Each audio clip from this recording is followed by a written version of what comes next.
সকালের নাস্তা একটা রুটি আর এক কাপ চা। গরিবের নাস্তা আর কী হবে এছাড়া।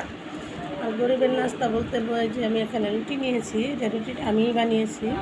ডেনিস রুটি, ডেনিস পরোটা। এই ডেনিস পরোটাই বানিয়েছিলাম, আমার নাতিনটা দিয়েছি, আমিও নিচ্ছি। এটুকুই আমাদের নাস্তা আজকের লেগা। আর আজকে আমার মন অনেক খারাপ, তার জন্য আর ভিডিওতে আমার মন বইতেছে না, তারপরেও আপনাদের সাথে শেয়ার করলাম।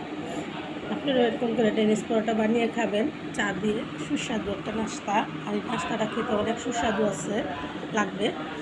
একবার ট্রাই করে দেখবেন যে চা দিয়ে ডেনিস পরোটাটা খেতে কত সুস্বাদু হয়। না খেলে বুঝতে পারবেন না, দেখেন কত সুন্দর হয়েছে। আর আমার এই সাধারণ একটা ভিডিও আপনারা যদি দেখেন মূল্যবান মনে করে, তাহলে আমার ভিডিও করা সার্থক।